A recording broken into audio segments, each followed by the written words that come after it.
नमस्कार. आज आपण घरातील सर्वांना आवडेल असा चविष्ट दीर्घकाळ टिकणारा अननसाचा मुरंबा बघणार आहोत. फक्त 3 साहित्यात होणारी अशी सोपी रेसिपी आहे. योग्य प्रमाणात साखर व अननसाची नैसर्गिक चव यामुळे हा मुरंबा अप्रतिम लागतो. 2 दिवसापूर्वीच आम्ही वर्षा सहलीसाठी सिंधुदुर्ग जिल्ह्यातील दोडामार्ग येथे गेलो होतो. तेथे अननसाची मोठी बाग होती. तेथूनच हा अननस आम्ही आणला आहे. त्यामुळे हा पूर्णपणे ऑर्गॅनिक आहे. सर्वप्रथम या अननसाचा तुरा कापून घेऊया. हा तुरा जर तुम्ही कुंडीत किंवा जमिनीत लावला तर यापासून अननसाचं नवीन झाड उगवू शकतो.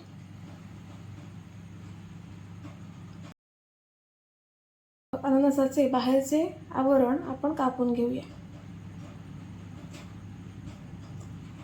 फळवाले सुद्धा अननस आपल्याला कापून देतात, पण आम्ही आलो तेव्हा रात्रीची वेळ होती आणि तिथे कापायला वेळही नव्हता आमच्याकडे, त्यामुळे आम्ही तो अख्खाच अननस घेऊन आलो.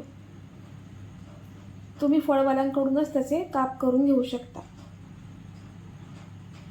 अशा प्रकारे अननसाचं सर्व आवरण मी सुरीने काढून घेतलेलं आहे. आता ह्या अननसाचे मी असे गोल काप करत आहे.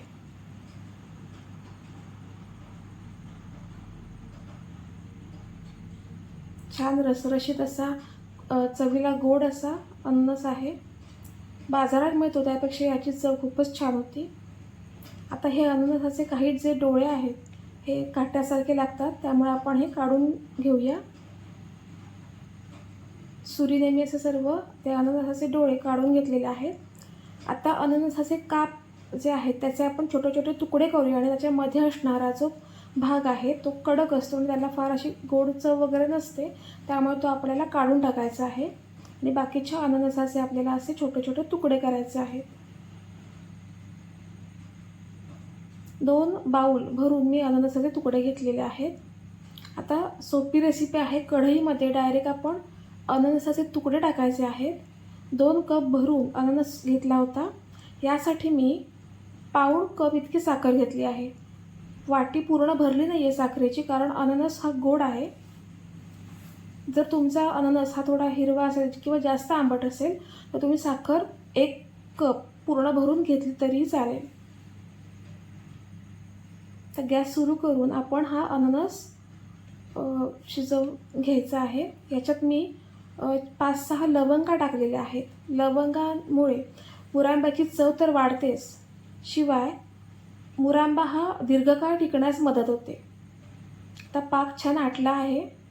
तर हे मिश्रण आपण थंड होऊ देऊया. अगदी रसरशीत असा आपला मुरंबा तयार झाला आहे. कधी एखादी भाजी मुलांच्या आवडीची नसेल तर अननसाचा मुरंबा तुमचं काम नक्की सोपं करेल. तर आजची रेसिपी तुम्हाला आवडली असेल तर लाईक करा, चॅनलला सबस्क्राईब करा आणि तुमच्या मित्रमैत्रिणींना नक्की शेअर करा. आणि ही रेसिपी तुम्ही घरी करून बघा. थँक्यू.